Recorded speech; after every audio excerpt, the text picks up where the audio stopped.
Me pidieron que hable hoy de Pablo y de Juan, en esta galería de hombres que vamos a ver que terminaron bien la carrera, de hombres que van a escuchar un día de los labios del Señor: bien hecho, buen siervo y fiel, sobre poco has sido fiel, sobre mucho te pondré. Y en esta galería de hombres me toca hablar de Juan y de Pablo, pero la verdad les voy a deber a Juan, para alguna otra dinámica, no sé. Porque con Pablo se me fue todo el estudio. Si quieren que hable de Juan, vamos a quedarnos sin almuerzo. Así que nos vamos a quedar con Pablo solamente y vamos a ir a 2 Timoteo, capítulo 4.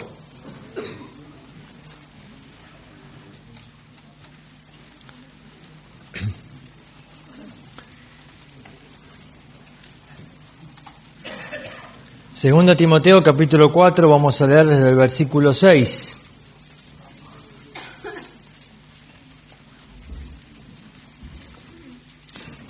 Porque yo ya estoy para ser sacrificado y el tiempo de mi partida está cercano. He peleado la buena batalla, he acabado la carrera, he guardado la fe. Por lo demás, me está guardada la corona de justicia, la cual me dará el Señor, juez justo, en aquel día. Y no solo a mí, sino también a todos los que aman su venida. Vamos a orar. Querido Señor, queremos en esta hora estar atentos al mensaje que tu Santo Espíritu tiene para nosotros. Estamos en una hora muy especial en este mundo, aguardando tu venida, sabiendo que estamos tan cerca. Y Señor, necesitamos que tu voz llegue con claridad a nuestras vidas y nos anime, nos exhorte, nos empuje para ser fieles hasta el último día. Señor, queremos rogarte que tú nos hables. Queremos tener un corazón dispuesto. Queremos estar atentos a tu voz. En nombre de Cristo Jesús. Amén. Siempre me llamó la atención de por qué no todos los que pasan por estas aulas llegan a ser realmente efectivos en la obra de Dios. Habiendo tanto potencial acá adentro. Un potencial tremendo de tantos jóvenes consagrados y dispuestos a servir a Dios que podrían sacudir al mundo. ¿Por qué en realidad no se lleva muchas veces a ser efectivo? ¿Qué pasa en el camino? ¿Qué es lo que sucede que muchos no llegan? Que muchos no pueden terminar como Pablo con estas hermosísimas palabras, ¿no? He peleado la buena batalla, he acabado la carrera, he guardado la fe. ¿Qué pasa en medio? Y quizás, viendo este versículo, el número 7, vamos a ver de 3 ataques del enemigo.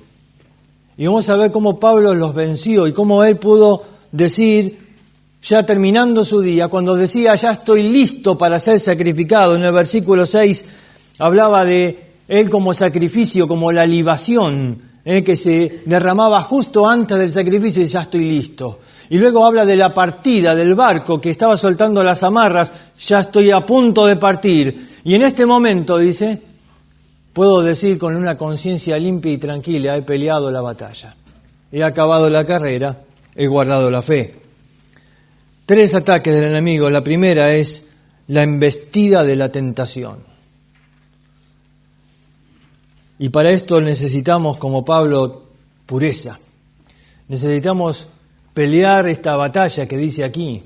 Ahora, en este versículo 7, muchos han interpretado de diferente manera. Algunos tratan de relacionarlo con los 3 ejemplos en el capítulo 2, donde habla del soldado, del atleta y del labrador.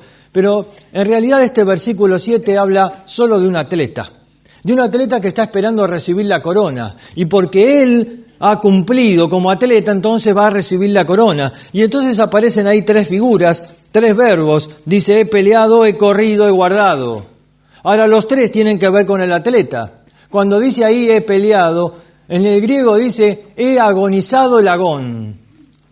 Es decir, la palabra agón es la misma que aparece en Hebreos capítulo 12, cuando dice corramos con paciencia la carrera, el agón que tenemos por delante. Era una carrera de larga distancia, por eso de ahí salió la palabra agonía.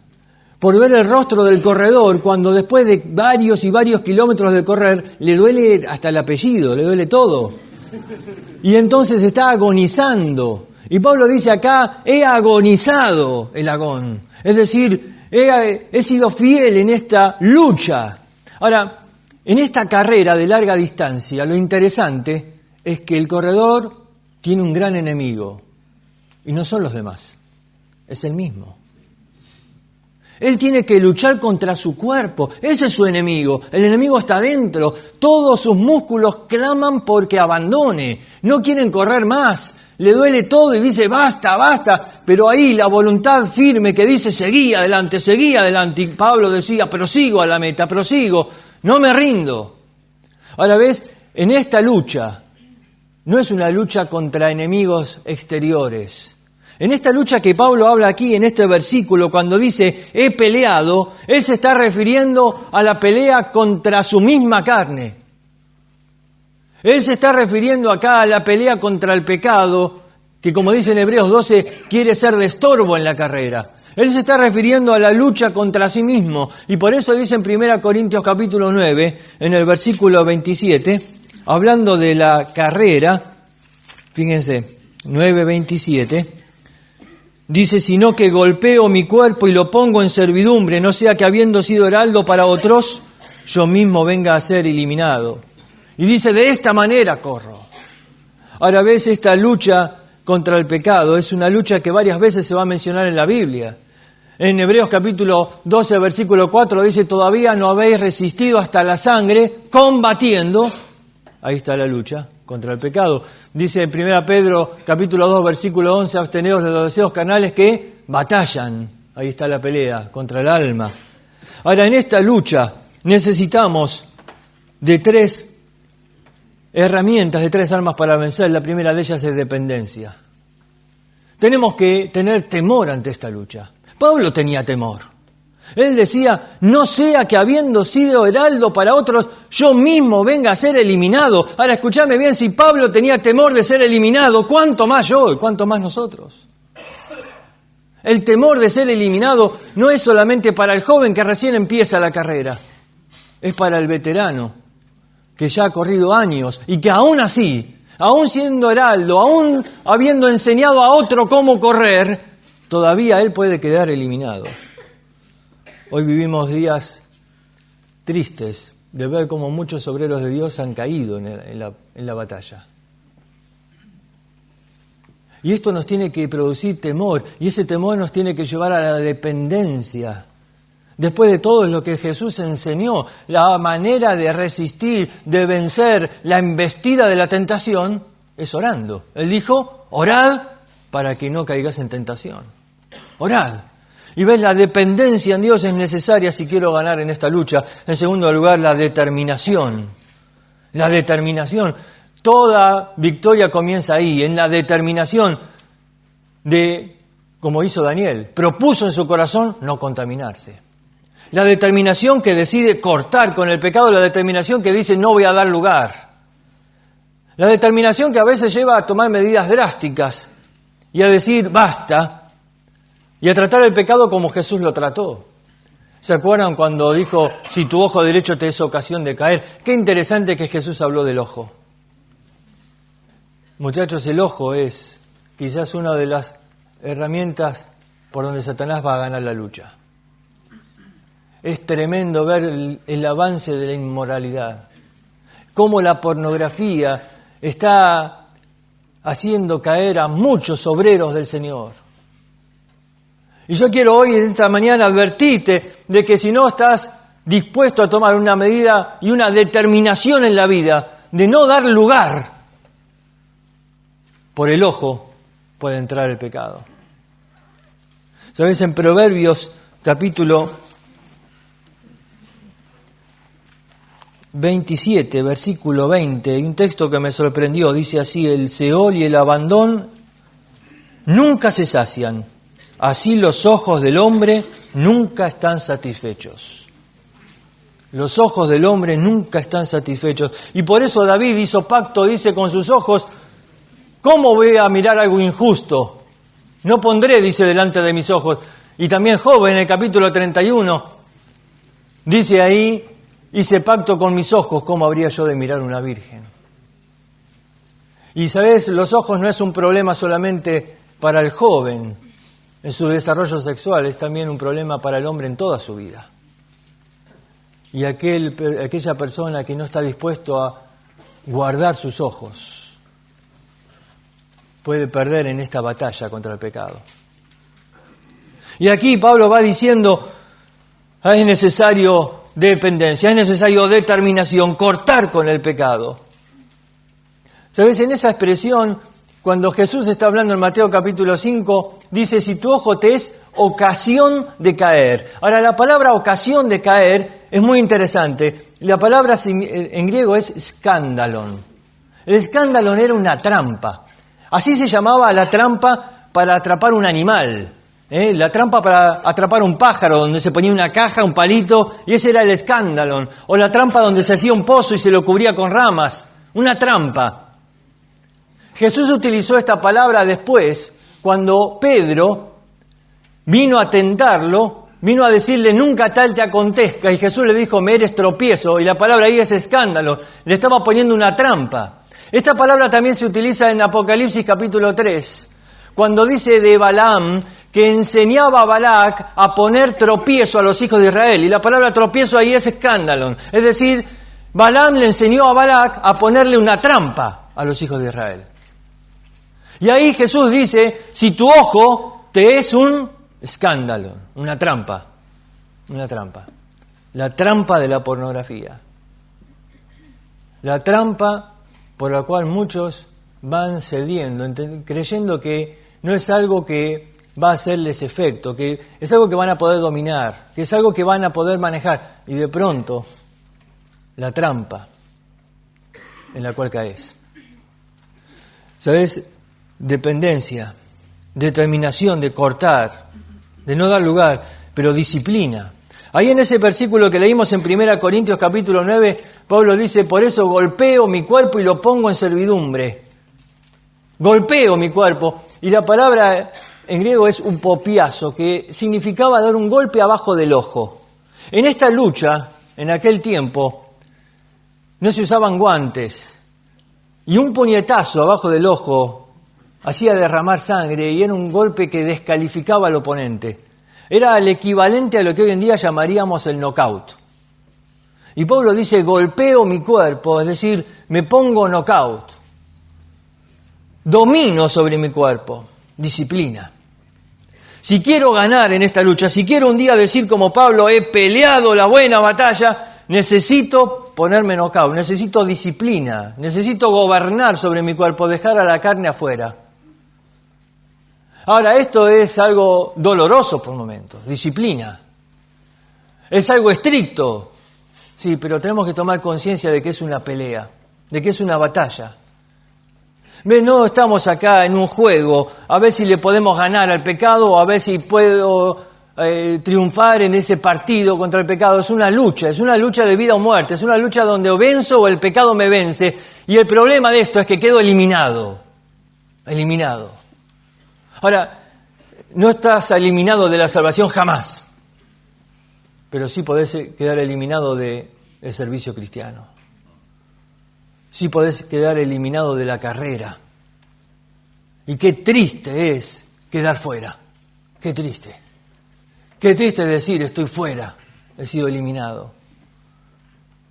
Y cuando uno toma conciencia de pronto del peligro terrible de dejar que el pecado siga en mi vida sin disciplinarlo, sin castigarlo, sin sacarlo, cuando uno encuentra de que lo tolera o lo guarda o lo oculta, lo apaña, lo justifica, en su interior a veces lo acaricia, lo ama. Cuando uno se da cuenta de que ese pecado puede destruir la vida, puede dejarte afuera, puede quedar eliminado, entonces volvés a levantarte y decís, no, voy a luchar, voy a tener dependencia, determinación, disciplina, voy a luchar. No hace falta estar ahí cediendo a la trampa que la serpiente pone. A veces conocemos tanto, pero a veces somos tan ingenuos. como aquella niña que agarró la serpiente una vez. ¿Recuerdan la historia? Encontró la serpiente y la serpiente le habló y le dijo, tengo frío, ¿por qué no me agarras y me llevas contigo? Y la nena asustada le dijo, pero si sos una serpiente de cascabel, ¿cómo te voy a tomar? No, pero no soy mala, no todas somos igual, no estaría hablando contigo. Y de pronto la nena comenzó a ver que tenía colores hermosos y a ver que realmente no se veía tan mala como le habían dicho que eran las serpientes. Y de pronto entonces siguió hablando de la serpiente hasta que la convenció. Y ella le dijo, pero ¿me prometes que no me vas a morder? Por supuesto. Claro que te prometo. Me estás ayudando.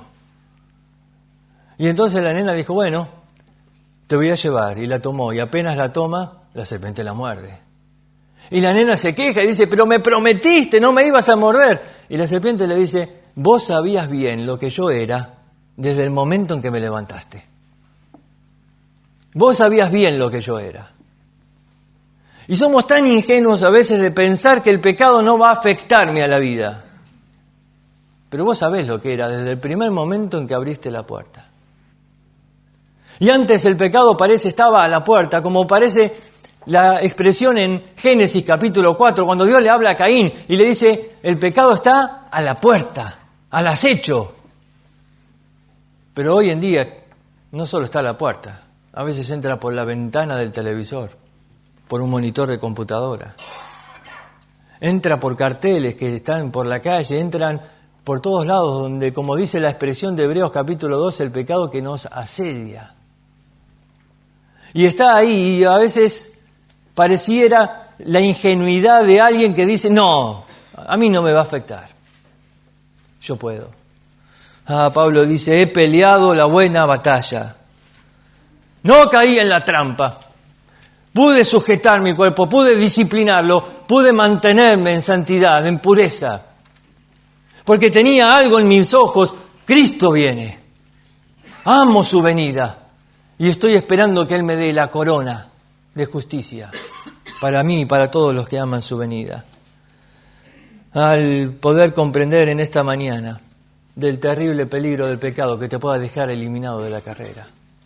Si queremos terminar bien la carrera, como vamos a ver de tantos hombres de Dios y de tantos testimonios que vamos a tener en estos días, tenemos que empezar por aquí, entendiendo el peligro del pecado, la embestida de la tentación, que cada vez viene con más fuerza, que cada vez viene con más presión y pareciera más salvajemente.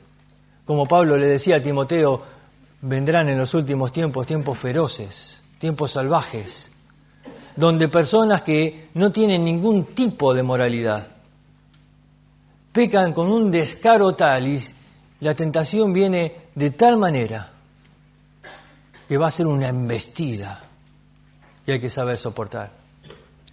Pero en segundo lugar, dice ahí, he acabado la carrera. Y Pablo aquí hace mención a un segundo enemigo, a la erosión del tiempo. No solo la embestida de la tentación, la erosión del tiempo.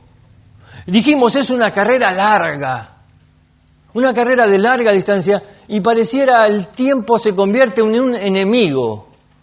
En un enemigo cuesta mantener el paso después de los años, la erosión del tiempo.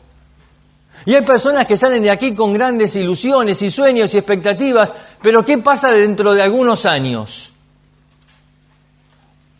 Vos podés mirar tu vida atrás en este momento y hacer un pequeño examen, una pequeña prueba en tu vida. ¿Estás con el mismo deseo de aprender de la palabra de Dios como cuando entraste en primer año? ¿Tu corazón se entusiasma todavía cuando una persona acepta a Cristo como Salvador?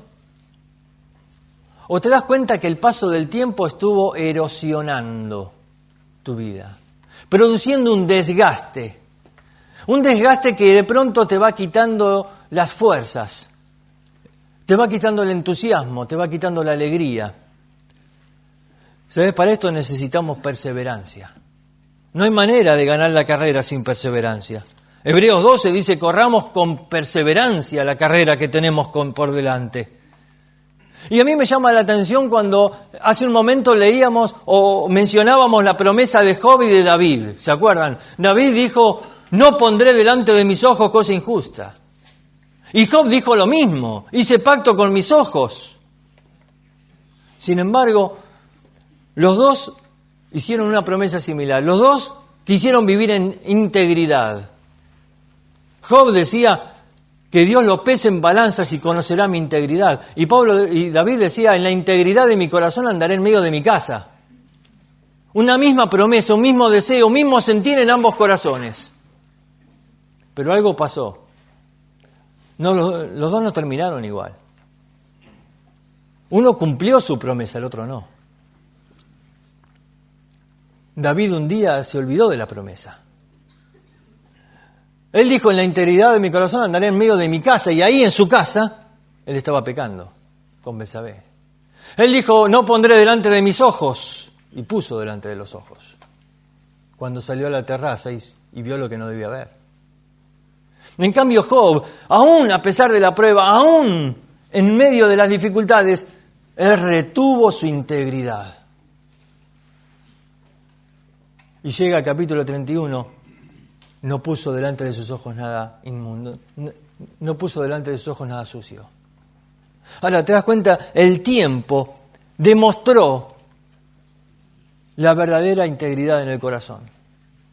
David fracasó, Job permaneció. ¿Ves? El tiempo es aquello que va a determinar si tus decisiones y tus convicciones son genuinas. La perseverancia, la necesidad de permanecer firmes, aún a pesar de los años. ¿Sabes? Hay un estímulo que debemos tener siempre delante nuestro. Dice ahí, me está guardada la corona de justicia, el Señor viene pronto. Y ese es el estímulo para la perseverancia. Saber que Cristo llega en cualquier momento. Fíjate 2 Corintios capítulo 4, versículo 16.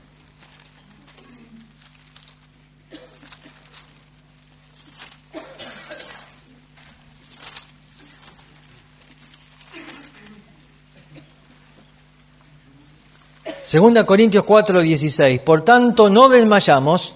Antes, aunque nuestro hombre exterior se va desgastando, el interior, no obstante, se renueva de día en día.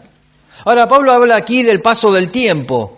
Y dice que el paso del tiempo obviamente produce un desgaste en el hombre exterior que no podemos evitar. Sin embargo, dice el hombre interior. Él se renueva de día en día. Y él está mirando hacia la eternidad. Versículo 18 dice, no mirando las cosas que se ven, sino las que no se ven, porque las que se ven son temporales, pero las que no se ven son eternas. Y él está mirando a la eternidad, y él se está renovando de día en día, y esta renovación implica que él no va arrastrando los pecados de ayer. Aprender a confesar los pecados y olvidar y dejar lo que queda atrás. Cuando amontono y estoy trayendo los pecados de ayer, se convierten en una carga sobre la vida. Pero tampoco está arrastrando los problemas de ayer. Jesús dijo, basta cada día su propio mal, su propio afán. No arrastrar los problemas de ayer, pero tampoco no arrastrar el perdón de un día al otro. Dice en Efesios capítulo 4, no se ponga el sol sobre tu enojo. Es esta necesidad de renovarnos de día en día. Ves cada día un nuevo día. No arrastro los problemas, no arrastro el pecado, no voy demorando el perdón para poder estar renovado y para poder tener un espíritu nuevo constantemente. Es la actitud de no arrastrar y no permitir que el desgaste también ocurra sobre el hombre interior. De pronto la erosión del tiempo puede estar desgastando tu ánimo y tu entusiasmo. Y entonces pareciera no estar las mismas ganas que al principio, el mismo amor del principio, el mismo deseo de triunfar para Dios desde el principio. Tenemos que aprender que las dificultades no son motivos para perder la visión, para perder el ánimo. Nosotros encontramos en la Biblia cómo hombres lograron triunfar aún más allá de cantidad de problemas o de dificultades, cuando a veces personas no daban nada por ellos, pero perseveraron, fueron fieles a Dios. Hombres en la historia demuestran lo mismo. Me leí el otro día de Einstein. Recién aprendió a hablar a los 4 años. Recién a los 7 años aprendió a leer. La maestra le dijo que era un retrasado mental. Lo expulsaron de la escuela. Y cuando quiso entrar en la secundaria, en el técnico de Zurich, no lo dejaron. Pero el hombre perseveró, estudiando por su cuenta. Me llama la atención de Edison, Thomas Edison, que fracasó tantas veces intentando crear la lamparita eléctrica, que después de más de 2000 intentos, un periodista se acercó y le dijo: ¿qué siente después de haber fracasado más de 2000 veces? Y él dijo: no, yo no fracasé nunca. Cada uno de esos fracasos fue un paso necesario para llegar a crear la que ahora funciona. Fueron pasos necesarios. Dice, no fueron fracasos. Yo creé la lamparita en 2000 etapas.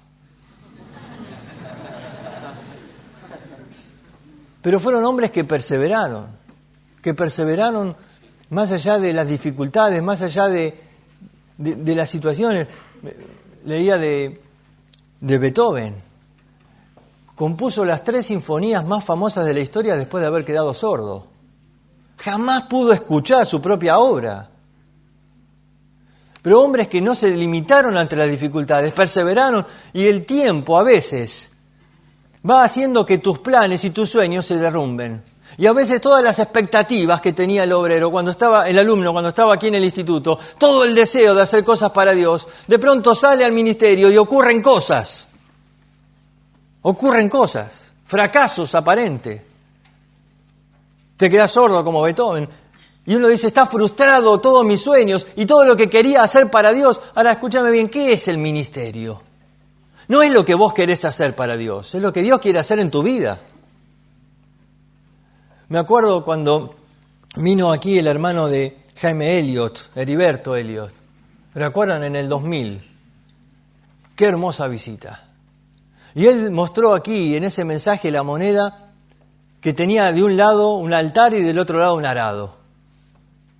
Y él decía, a mi hermano le tocó el altar. Y solo sirvió 1 año y Dios se lo llevó.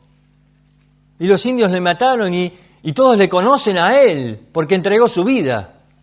A mí me tocó el arado y hace 50 años dice que estoy tirando del arado y todavía estoy ahí, en medio de la selva en el Perú. Nadie me conoce, nadie se acuerda de mí, estoy ahí, todavía tirando el arado.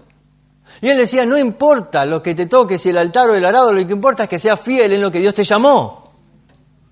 Y él decía, muchas veces tuve sueños, expectativas de ser conocido, de ser nombrado. Todos conocen a mi hermano, a mí pocos. Estuvo invitado aquí en la conferencia de los 100 años de los Hermanos Libres, le dieron 5 minutos para hablar. Yo decía, pero no saben quién está ahí, no le conocen. ¿Sabes?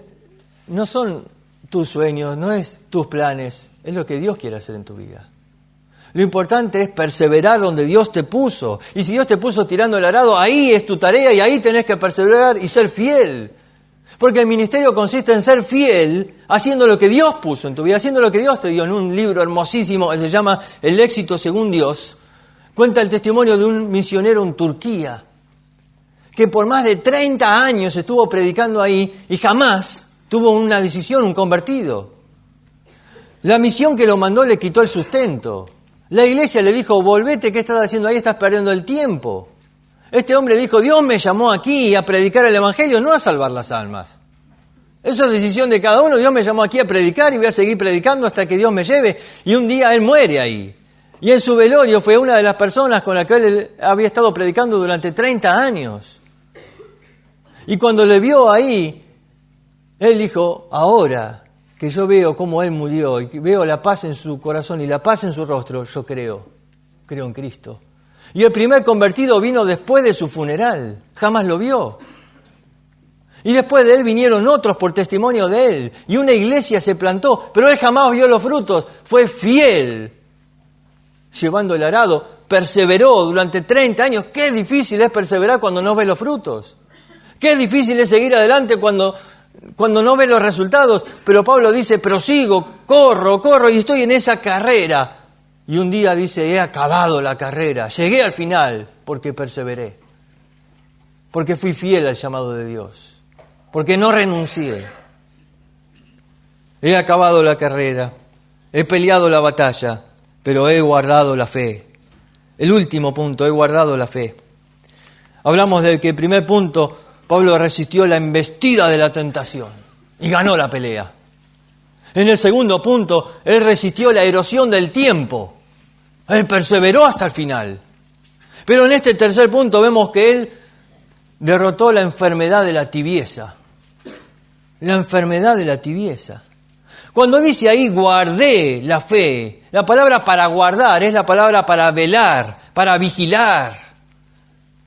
Velar es no dormirte, guardando algo. ¿Ves? Los discípulos estaban ahí acompañando a Jesús en Getsemaní y ellos se durmieron ahí. No pudieron velar, dice, ni siquiera una hora.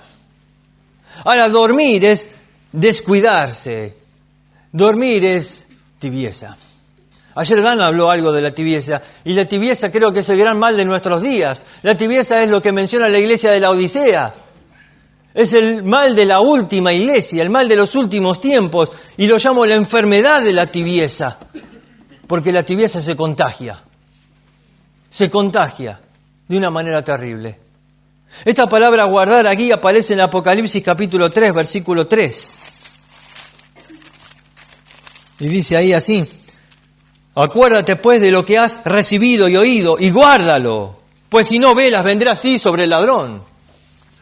Y quizás es las palabras para un alumno de instituto, ¿no? Acuerda de lo que has recibido en estos 3 años y oído, y guárdalo. Si no, vendrá a ti como ladrón. Y qué tremendo es que la venida de Cristo puede ser un estímulo para nuestra vida, o puede ser algo que causa temor. Vendré como ladrón. Ahora, ves, aquí está hablando de guardar, y necesito pasión para esto. Necesito pureza para vencer la lucha contra el pecado. Necesito perseverancia para ganarle al tiempo. Y necesito pasión si quiero salir de la tibieza. Pasión si quiero salir de la tibieza y guardar con fidelidad. Pablo dice con estas palabras, guardé la fe. Es decir, cumplí con los reglamentos de la carrera. Guardé la fe, cumplí.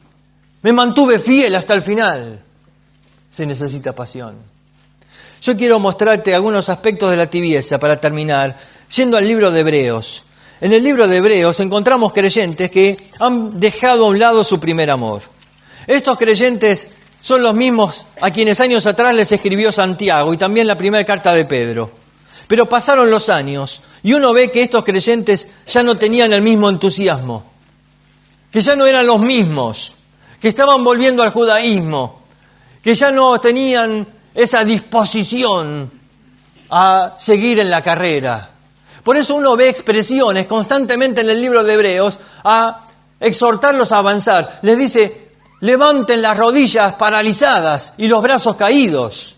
Eso te marca unos creyentes que estaban así en la carrera. Brazos caídos, las rodillas duras. Ya no tenían ese entusiasmo de seguir adelante, eran tibios. Y fíjate 3 características de la tibieza. La primera, Hebreos capítulo 10, versículo 39. Pero nosotros no somos de los que retroceden. Con esto está diciendo que ellos, muchos de ellos, no todos, estaban retrocediendo. Retroceder ante los problemas. Si uno lee aquí el contexto, está hablando de problemas. Está hablando de la persecución, está hablando de las dificultades y dice, versículo 35, no pierdan vuestra confianza que tiene grande galardón, porque es necesaria la paciencia o perseverancia para que habiendo hecho la voluntad de Dios obtengáis las promesas. Pero estos estaban retrocediendo frente a los problemas. Como pasó con Juan Marcos cuando salió con Pablo, pero después de pasar por Chipre, dice, se volvió atrás, retrocedió, renunció. ¿Ves? El tibio no enfrenta, está cansado de enfrentar los problemas y retrocede. Y Pablo dice acá, nosotros no somos de los que retrocedemos. No permanecemos fieles, seguimos adelante. El tibio no tiene la pasión suficiente para seguir resistiendo, aún a pesar de los problemas.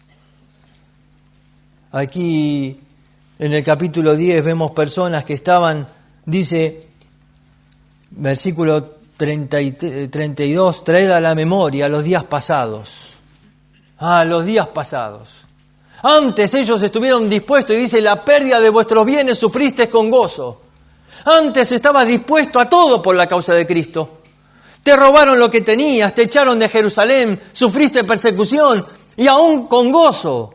Porque dice, tenías una herencia en los cielos y tenías puesta la mirada en el galardón. Pero ¿qué pasó ahora? Ahora estás retrocediendo. ¿Ves? Creyentes que habían perdido la visión, que de pronto con los años perdieron el entusiasmo y el fervor que les hacía perder todo por la causa de Cristo. La tibieza habla de personas que no se juegan.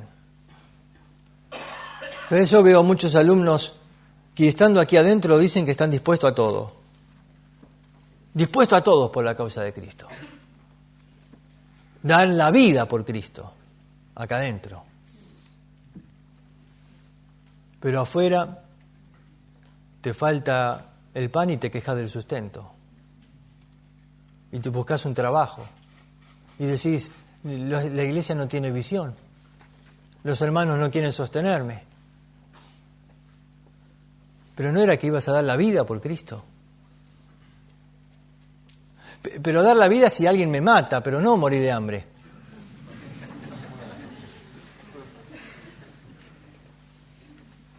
¿Sabes?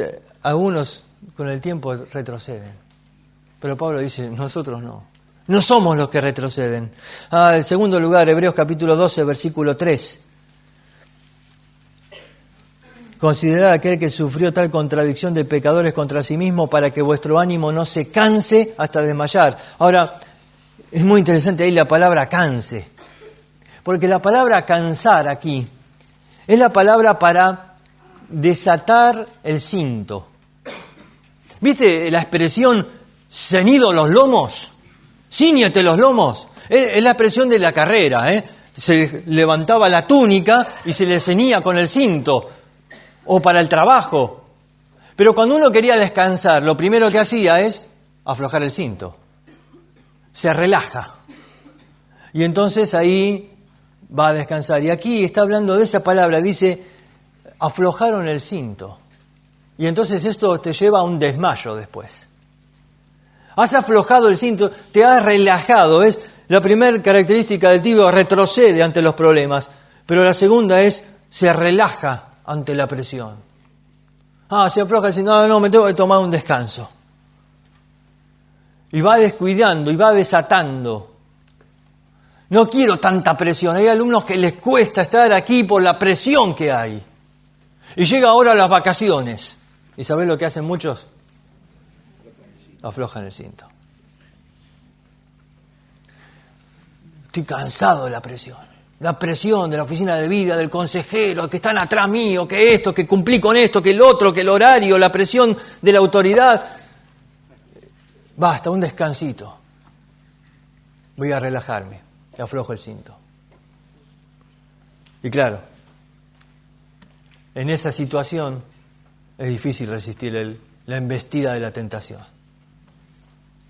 Con esa actitud es difícil cuando el enemigo viene y te golpea. Estás descuidado.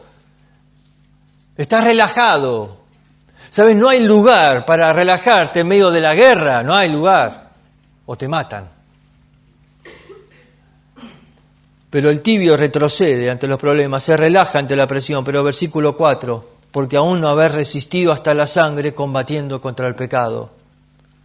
Se rinde ante el pecado. Se rinde ante el pecado. Todavía dice, no combatiste hasta la sangre. Ahora, fíjate bien, el tibio no derrama la sangre por el pecado. No derrama las lágrimas por las personas. No derrama el sudor por las presiones. ¿Ves? El tibio no derrama la sangre por el pecado, no derrama las lágrimas por las personas. Dice ahí, de los presos te compadecías antes. Ahora ya no lloras más. Y no derrama el sudor por la presión. No, vamos a descansar un poco, vamos a aflojar el cinto. Eso es tibieza. Es una persona que no quiere transpirar, ¿ves? La camiseta. Quiero jugar, pero no quiero transpirar. No, hasta la sangre no, es mucho. Quiero ser santo, sí, pero hasta la sangre, tanto. ¿Ves? El tibio quiere estar en la obra de Dios, quiere estar en la obra misionera, pero hasta las lágrimas. Aquí dice, puestos los ojos en Jesús. Y cuando le vemos a Jesús ahí en Getsemaní, podemos ver cómo su sudor se mezcló con la sangre. Y cuando iban cayendo seguro se mezcló por sus lágrimas. Porque eso habla de la pasión de su corazón. ¿Sabes? Hay una doctrina que hoy en día está creciendo y tomando nueva vigencia, la del calvinismo, ¿no es cierto? Ahora, más allá de la doctrina en sí, ¿sabes lo que me preocupa?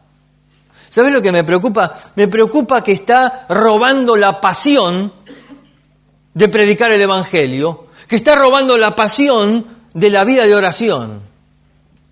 Me preocupa por la imagen de Dios que se está transmitiendo, más allá de si fuimos elegidos incondicional, condicional. Hay otro problema detrás, más serio, más grave. Es ¿qué es tu imagen de Dios? ¿Qué concepto de Dios tenemos? Y entonces el calvinismo dice, Dios es soberano y hace lo que quiere. Y es verdad, es soberano, sí. Hace lo que quiere, sí. Pero ponen a Dios en un estado de soberanía que creo que se distorsiona. Y entonces te dicen, Dios no ruega a nadie. Dios no ruega porque es soberano y no tiene que rogar. Y Dios decreta. Y Dios decreta todo lo que va a suceder. Y Dios decreta quién es el que se va a salvar. Y ese no es el Dios que yo veo en la Escritura. Yo veo en la Escritura un Dios que está lleno de pasión, que como dice en Oseas capítulo 11, se conmueve, se inflama toda mi compasión. ¿Cómo podré, dice, hacerte daño? Un Dios que sufre al ver las consecuencias del pecado en su pueblo. Un Dios que busca. ¿Para qué busca si ya lo tiene elegido? Pero busca, dice, a ver quién está en medio de la brecha, vino a buscar y salvar lo que se había perdido. Un Dios que llora, como Jesús delante de Jerusalén, llorando porque dice, ¿cuántas veces quise, pero ustedes no quisieron? Y ese versículo demuestra que cuando el hombre no quiere, Dios no puede. Un Dios que ruega, porque Pablo dice en 2 Corintios capítulo 5, os rogamos como si Dios rogase por medio de nosotros, reconciliados con Dios. Dios rogando, dice, por medio de nosotros, porque la pasión de Dios lo mueve a inclinarse y rogarle a las personas, reconcíliense, porque no quiere la muerte del que muere, no quiere que se vayan al infierno. Pero de pronto, este concepto del calvinismo que resurge es la doctrina que mejor se adapta a la Odisea. Es la doctrina que mejor se adapta a la tibieza. Martin Lloyd-Jones, uno de los escritores más grandes, no desperdicie sus libros si los podés leer. Sin embargo, un día llegó a decir, he llegado a la conclusión que estamos perdiendo el tiempo predicando el Evangelio. Si Dios ya tiene a los que van a ser salvos. Así que desde hoy vamos a dedicarnos en esta iglesia a enseñar la palabra de Dios nada más. Y claro, su iglesia hoy es un museo. Al no predicar más el Evangelio no se salvó más gente. Y de pronto, esta doctrina parece se conforma a la tibieza, a las personas que no quieren esa pasión que te mueve a rogar, a orar, a buscar como Cristo. ¿Sabes? Hay muchos que van, parece, menospreciando o minimizando el poder de la oración, diciendo, bueno, vos tenés que orar, pero Dios va a hacer lo que Él quiere. Y no entienden el concepto de que Dios, en su soberanía, eligió actuar en base a la oración. Y lo que Él quiere es obrar en respuesta a la oración de su pueblo.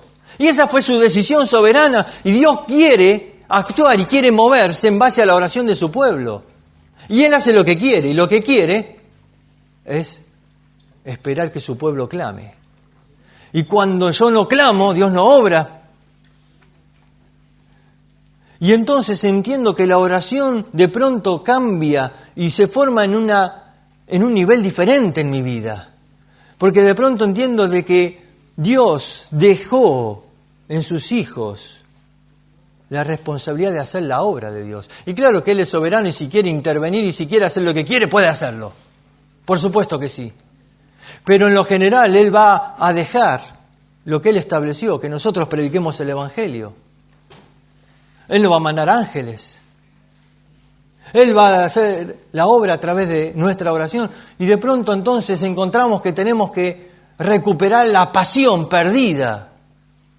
Para poder terminar la carrera se necesita esa pasión que nos lleve a rogar y que nos lleve a predicar y que nos lleve a decir, me juego hasta la sangre, combatiendo, luchando, corriendo, guardando la fe. Esa pasión que me lleve a decir, no me importa quién se ponga delante, no me importan los enemigos, no me importa la embestida de la tentación, no me importa la erosión del tiempo, no me importa todo lo que tenga que enfrentar. Sigo, porque quiero la corona que Cristo un día dará a aquellos que aman su venida. A aquellos que están deseosos, esperando que el juez venga y le diga, aquí está, bien hecho, buen siervo fiel, sobre mucho te pondré. Sobre mucho te pondré. Ve, no permitas que el veneno del pecado destruya y te aparte. No permitas que el veneno de una mala doctrina de pronto robe la pasión.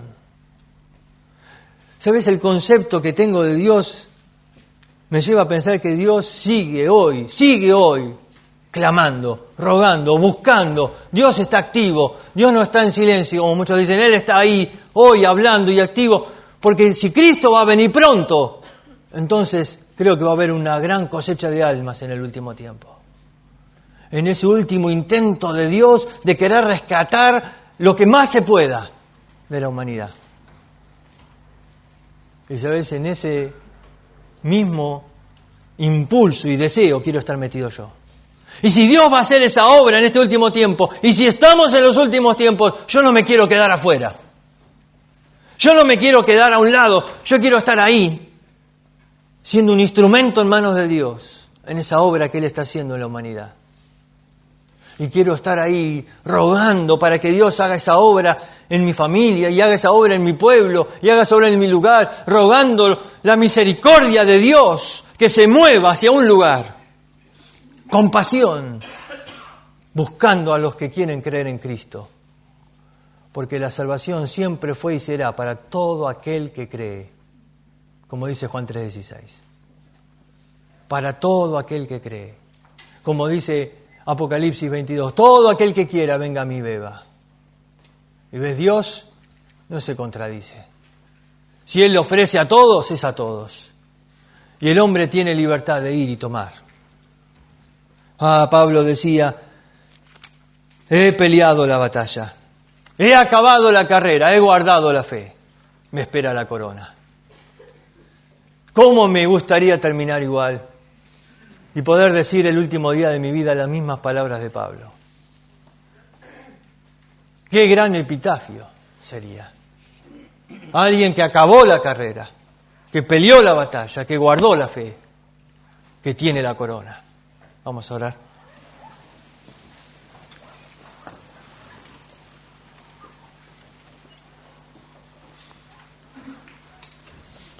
Sin duda, cuando salgas de este lugar va a haber muchas trampas, va a haber muchas luchas, va a haber muchas cosas que el enemigo querrá poner para estorbarte en el camino. Él hará todo lo que pueda para derrotarte en la carrera. Pero está en nosotros el clamar y pedirle a Dios, danos, Señor, esa pasión para correr hasta el último día de mi vida, siendo fieles a ti.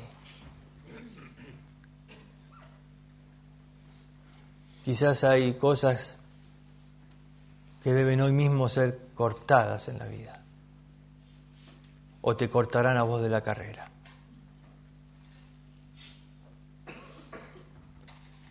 O las eliminás de tu vida o quedás eliminado vos.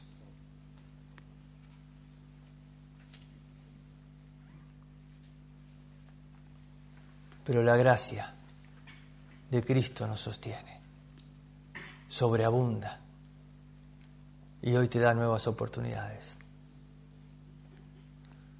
Señor, queremos rogarte que podamos permanecer fieles y que un día lo dicho por Pablo sea nuestro propio dicho y podamos decir: he peleado la batalla, he acabado la carrera, hemos guardado la fe. Que podamos ansiar tanto tu venida, que podamos mantenernos aquí, expectantes de aquel momento en que nos encontraremos con Cristo. Ese es nuestro ruego en esta mañana, en nombre de Cristo Jesús. Amén.